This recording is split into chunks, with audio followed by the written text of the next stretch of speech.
Assalamualaikum warahmatullahi wabarakatuh. Alhamdulillahilladzi qala fi kitabihil karim. A'udzu billahi minasy syaithanir rajim. Bismillahirrahmanirrahim. Wa adzanum minallahi wa rasulih. Shadaqallahul azim. Wa qala nabiyyu sallallahu alaihi wasallam man adzana khamsa salawatin imanan wahtisaban ghufira lahu ma taqaddama min dambih. Rawahul Baihaqi.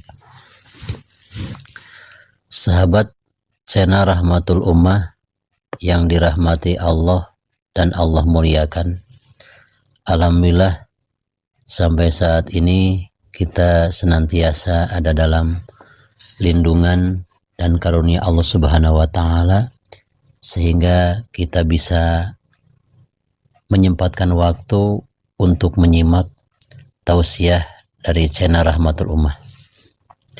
Mudah-mudahan video-video yang telah kami kirimkan bisa bermanfaat, khusus untuk saya dan umumnya bagi segenap kaum muslimin muslimat. Selanjutnya, di video-video yang telah lalu, saya telah membahas tentang sejarah asal mula adanya adzan. Bahasan kali ini, dalam adzan ternyata ada istilah fadhailul adzan, keistimewaan adzan, seperti ada dalam salah satu sabda Rasulullah Shallallahu Alaihi Wasallam yang diriwayatkan hadisnya oleh Imam Baihaqi radhiyallahu taala anhu, man adzana khamsa sholawatin imanan wahtisaban ghufira lahu ma taqaddama min dambih. Barang siapa yang azan untuk sholat 5 waktu didasari iman dan karena Allah, maka ghufira lahu ma taqaddama min dambih, dosa-dosa orang tersebut akan diampuni oleh Allah Subhanahu wa Ta'ala. Juga hadis lain mengatakan, salah satun yu'simuhullahu ta'ala min azabil qabri. Dalam hadis ini dijelaskan ada 3 orang manusia yang akan dijaga oleh Allah Subhanahu wa Ta'ala dari siksa kubur. Yang pertama, asy-syahidu, orang yang mati syahid. Nah, yang dimaksud dengan orang yang mati syahid, nah, ini ada 3. Yang pertama, ada syahid dunia akhirat, baik di dunia baik di akhirat, seperti korban perang Uhud zaman Rasulullah SAW dan para sahabat Nabi yang korban dalam perang Badar sebanyak 14 orang. Bagi mereka yang meninggal dunia dalam keadaan syahid karena membela agama Allah Subhanahu wa Ta'ala, Rasul tidak memerintahkan untuk memandikannya. Rasul tidak memerintahkan untuk mengkafani. Juga Rasul tidak memerintahkan untuk menyolatinya. Karena apa? Orang syahid dunia akhirat terhormat di kuburnya pun beserta pakaian-pakaiannya yang masih berlumuran darah, supaya jadi saksi yaumul qiyamah di hadapan Allah Subhanahu wa Ta'ala. Yang kedua, syahid itu ada syahid akhirat. Kalau syahid akhirat, matinya wajib dimandikan, wajib dibungkus, dan wajib disolatkan.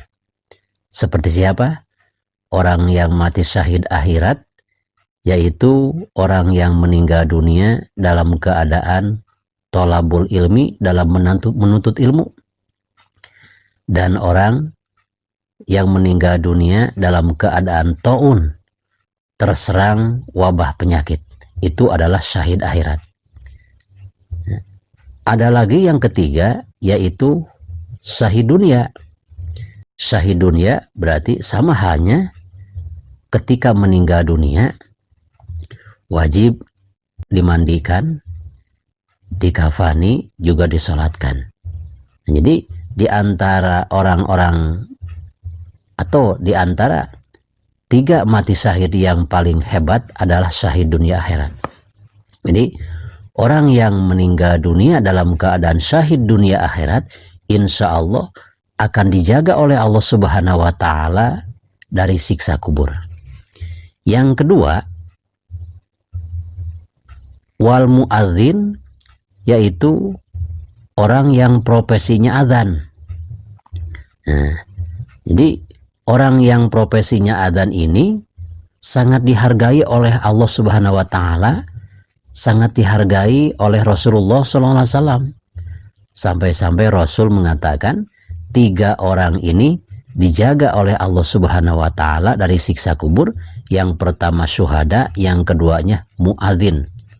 Nah, adzannya itu apakah di masjid besar, apakah di musola, yang penting beliau adalah seorang muadzin. Insya Allah akan dijaga oleh Allah Subhanahu wa Ta'ala dari siksa kubur. Alangkah mulianya profesi seseorang untuk mengumandangkan azan, untuk menyerukan orang-orang untuk melaksanakan sholat 5 waktu. Yang ketiga, orang yang akan dijaga oleh Allah Subhanahu wa Ta'ala dari siksa kubur, yaitu wal mutawaffa yaumal jum'ah au lailatal jum'ah. Orang yang meninggal dunia dalam keadaan muslim, mati pada hari Jumat ataupun pada malam Jumat. Masya Allah. Inilah hebat-hebatnya keistimewaan daripada Sayyidul Ayyam, rajanya hari, ya, bagi umat Rasulullah SAW, hari Jumat. Sehingga orang muslim yang meninggal dunia dalam keadaan beriman ada nilai tambah, apalagi kalau meninggal dunianya pada hari Jumat ataupun malam Jumat.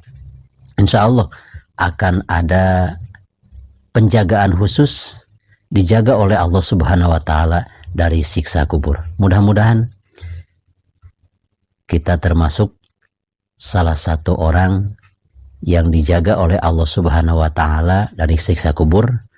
Apakah kita syuhada, syahid dunia akhirat, atau syahid akhirat? Apakah kita termasuk orang yang profesinya adzan? Apakah kita termasuk orang yang meninggal dunia dalam keadaan husnul khotimah, termasuk orang yang meninggal dunia pada hari Jumat ataupun pada malam Jumat? Mudah-mudahan tausiah ini bermanfaat, khusus bagi saya dan umumnya bagi kita sekalian. Wassalamualaikum warahmatullahi wabarakatuh.